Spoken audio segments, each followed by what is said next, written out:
Welcome to Tuesday Talks with Red, episode 5, that has been very appropriately titled, She's Divorced? I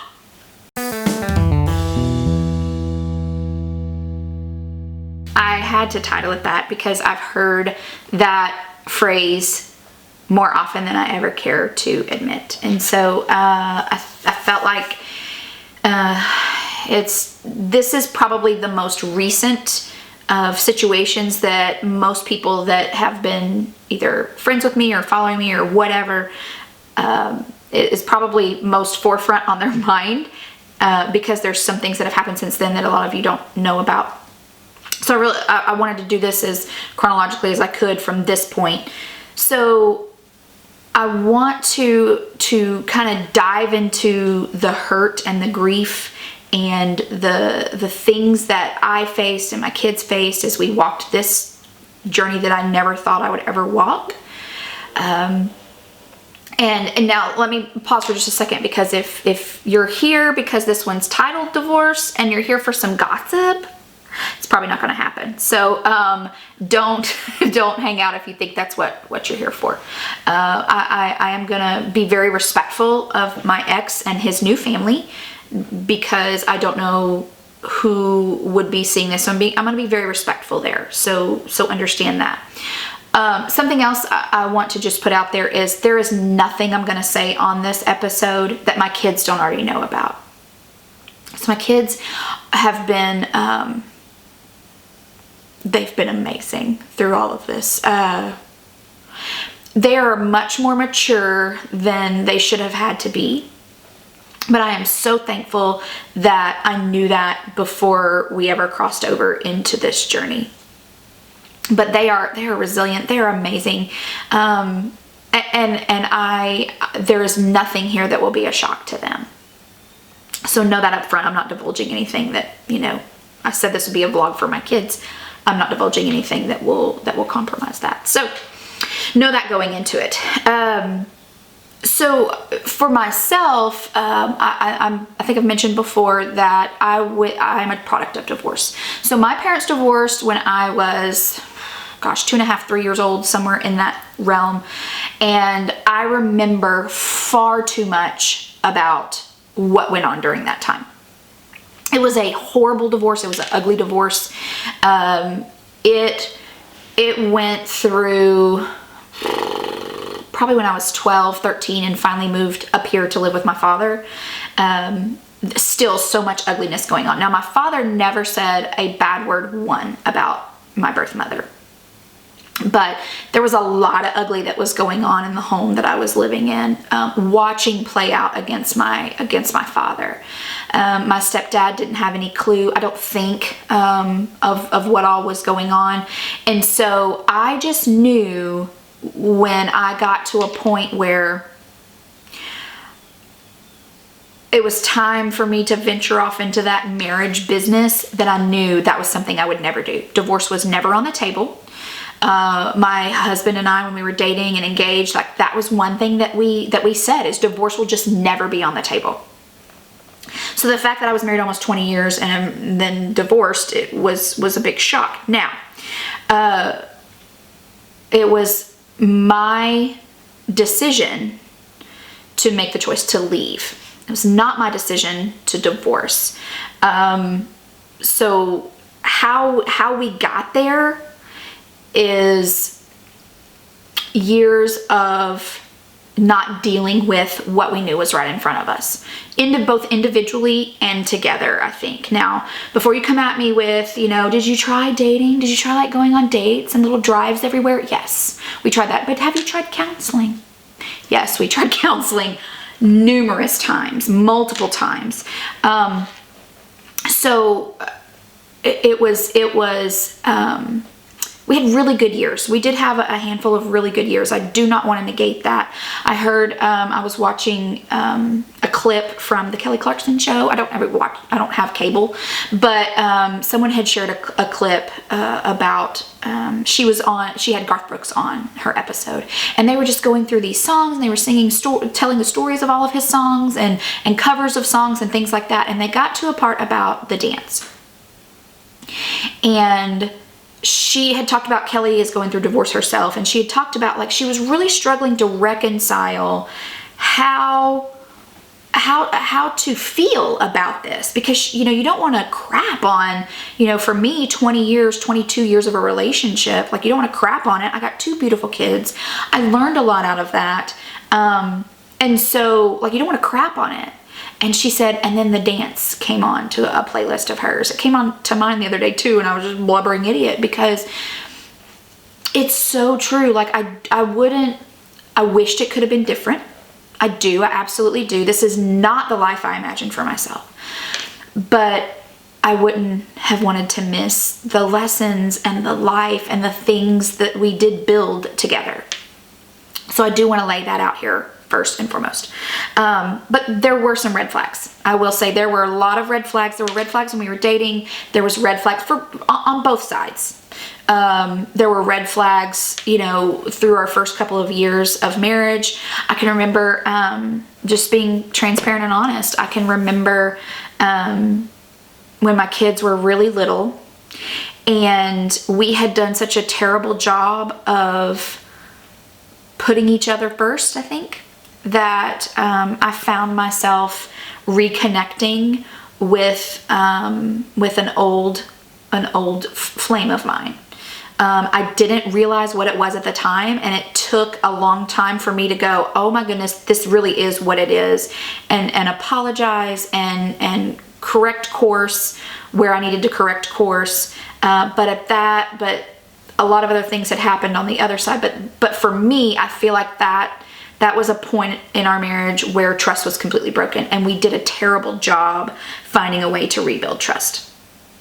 I won't get into anything on his side on this. Like I said, I'm wanting to respect that, not to slander him. He's the father of my children.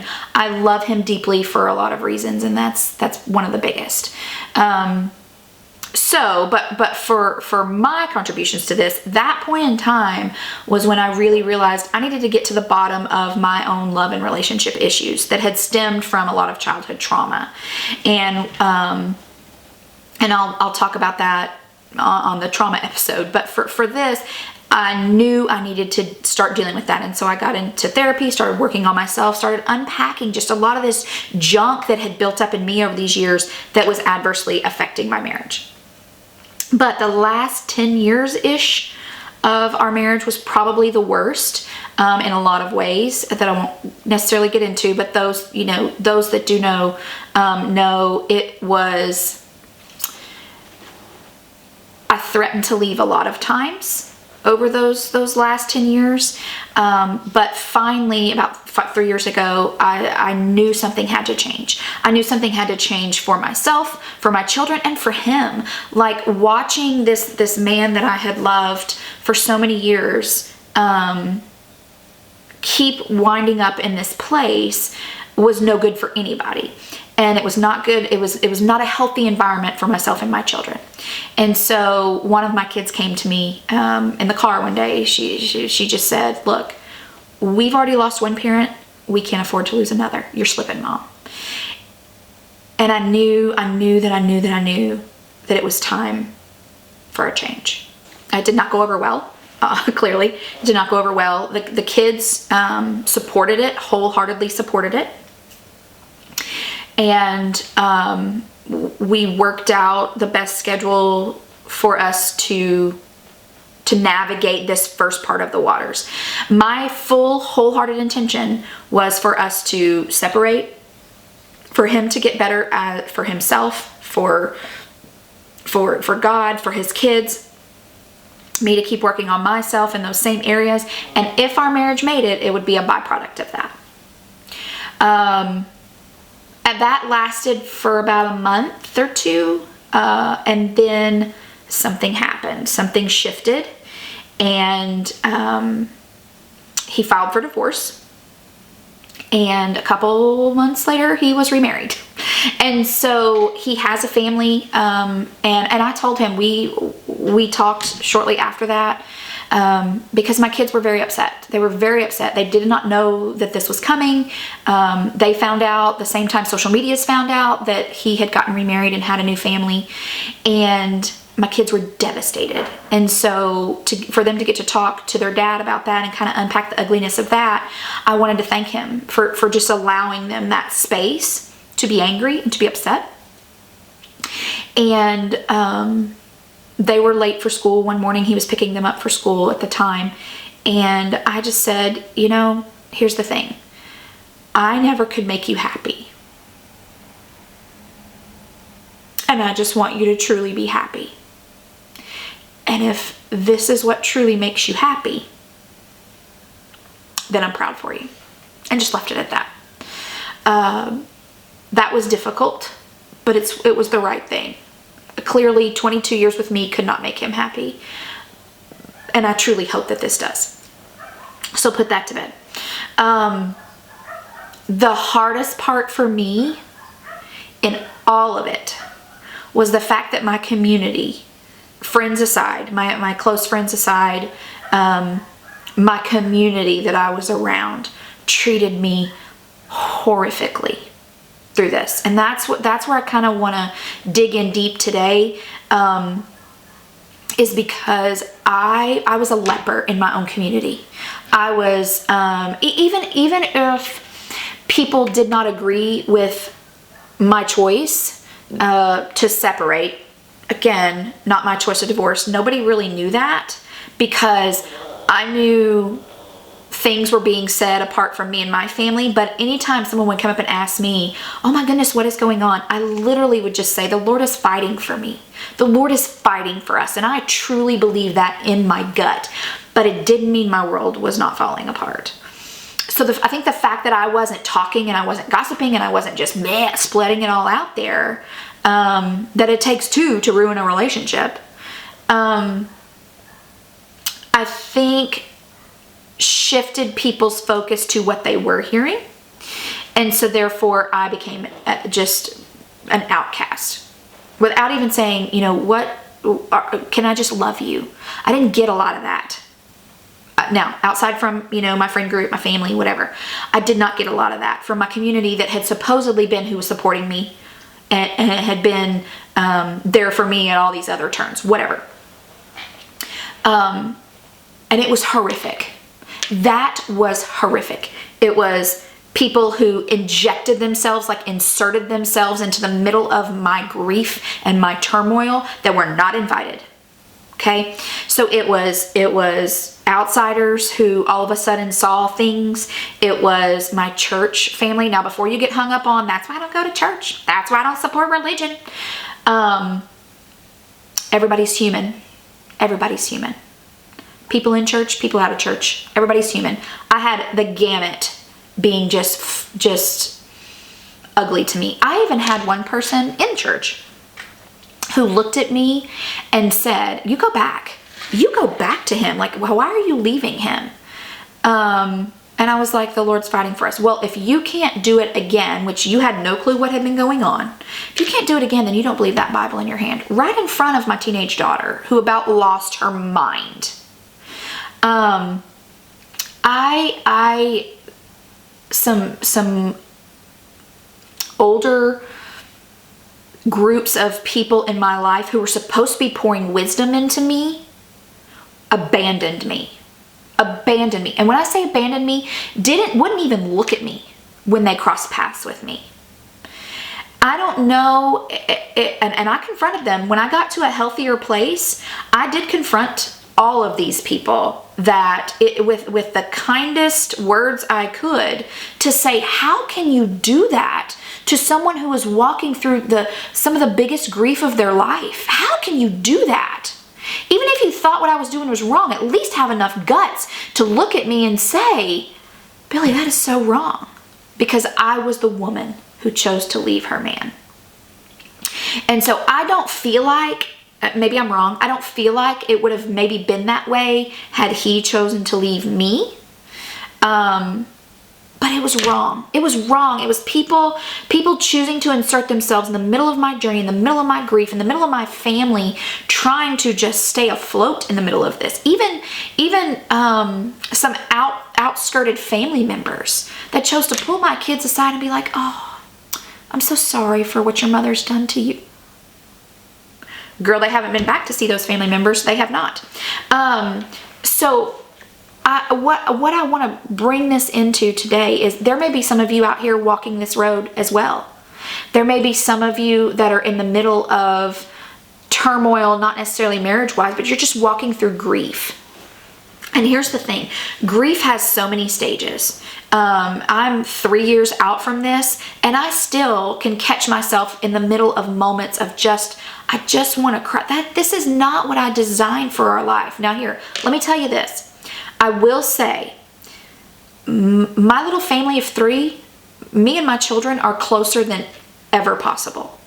And I wouldn't wish this on anybody, but the outcome has been something that is unmatched. My poor son, my 15-year-old son is navigating a world with 2 very strong-willed women and no male influence in his life. And it's a struggle.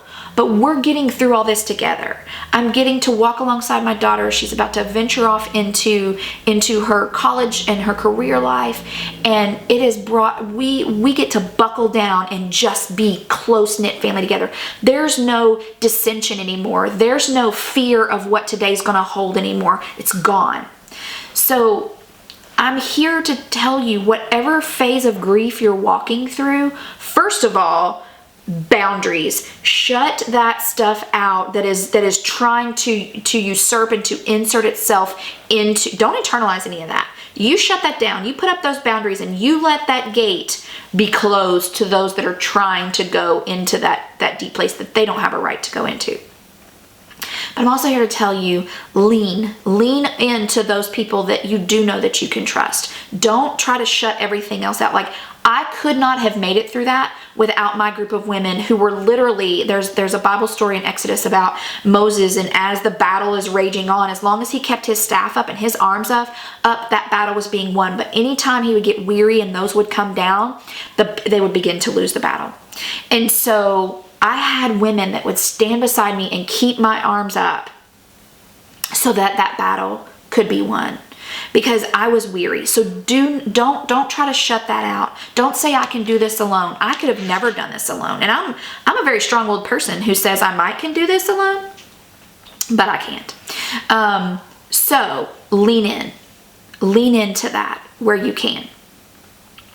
I will say I am who I am today with my family because of the grief and the journey that I walked through, the ugliness that I walked through with my divorce. I don't wish it. If I could go back and fix it all where none of this would have happened, I could. But that's not what's true. That's not what's reality for us. So I am just here to tell you, lean into those that you know are there to help. They're there for your good, and they want to watch you walk through this and walk through this well, no matter what that grief looks like. So next week we will dive into what I have fondly called I'm trying not to raise jerks. So come along that road with me, like and subscribe here, and have a happy new year. So I will catch you guys next week on Tuesday Talks with Red.